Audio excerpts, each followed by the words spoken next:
जो समस्त मंगल कार्यों के कारण है, जो स्वयं श्री शिव शरीर है, जो मंगल ग्रह के अधिपति है, उन भौम प्रदोष से नायक भगवान श्री शिव की मैं वंदना करती हूँ। ओम नमः शिवाय। भौम प्रदोष व्रत रखने के लिए आप लोग सुबह जल्दी उठकर भगवान जी का पूजा पाठ कर लीजिए, व्रत का संकल्प ले लीजिए। उसके बाद प्रदोष में पूजा करना बहुत ज़्यादा इम्पोर्टेंट होता है, क्योंकि प्रदोष काल में इनका पूजा किया जाता है 45 मिनट पहले और 45 मिनट बाद को काल को समय को प्रदोष काल कहते हैं, संध्या टाइम में। या तो आप शिवालय में जाकर करिए, या तो आप घर पर ही शिवलिंग का इंतजाम करके आप घर पर ही पूजा कर सकते हैं। भोलेनाथ माँ पार्वती का प्रदोष काल के समय में पूजा कर लीजिए विधि विधान से। उसके बाद आप शाम को फरहार भगवान जी को भोग लगाने के बाद आप कर सकते हैं।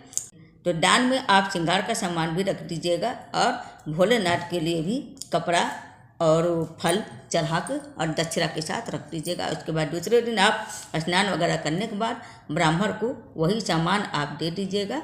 उसके बाद आप पारण कर लीजिए। प्रदोष का व्रत कल किया जाए। मंगलवार को प्रदोष व्रत पड़ा है, तो उस दिन शिव परिवार की पूजा के साथ साथ आप हनुमान जी का भी पूजा करेंगे और उसके बाद ऋण मोचन मंगल स्तोत्र भी जरूर पढ़ लेंगे। इससे आपके संकट के कोई भी सामना नहीं करना पड़ेगा और रिश्ते भी मुक्ति मिल जाएगी। मान्यता है कि भौम प्रदोष व्रत की कथा सुनने व कहने से देव के देव महादेव का आशीर्वाद प्राप्त होता है और आर्थिक परेशानियों से मुक्ति मिलती है। तो आइए सुनते हैं कथा। सूर्य जी बोले, अब मैं मंगल त्रयोदशी प्रदोष व्रत का विधि विधान से कहता हूँ।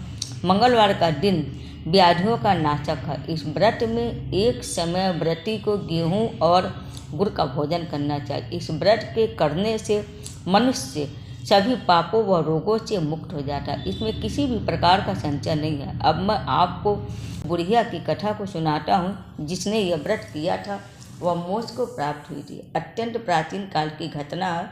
एक नगर में एक बुढ़िया रहती थी।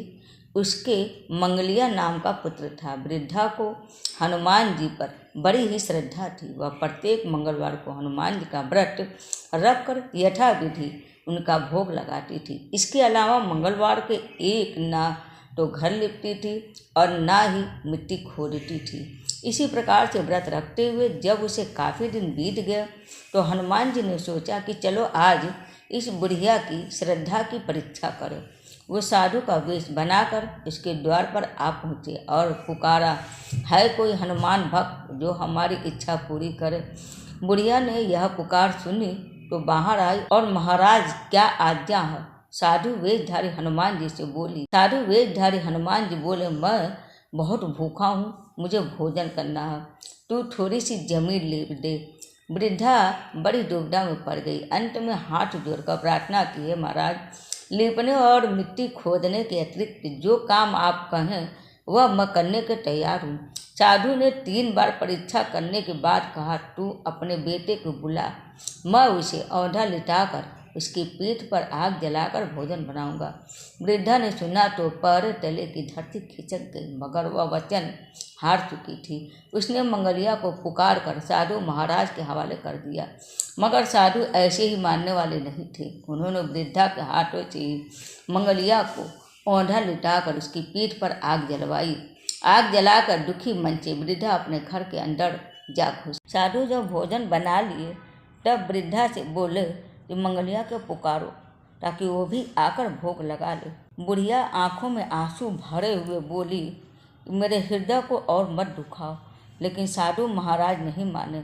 वृद्धा को भोजन के लिए मंगलिया को पुकारना पड़ा। पुकारने की देर ही थी कि मंगलिया बाहर से हंसता हुआ घर में दौड़ा आया। मंगलिया को जीता जागता देखकर वृद्धा को सुखद आश्चर्य हुआ। वह साधु महाराज के चरणों पर गिर पड़ी। साधु महाराज ने उसे अपने असली रूप में दर्शन दिए। हनुमान जी को अपने आंगन में देखकर वृद्धा को लगा कि जीवन मेरा सफल हो गया। हनुमान जी ने उसे भक्ति का आशीर्वाद दिया और अंत समय में उसे मोक्ष की प्राप्ति हुई। तो बोलिए भोलेनाथ माँ पार्वती की जय। उम्मीद है आप सबको मेरा वीडियो पसंद आया होगा। हरे कृष्ण हरे महादेव।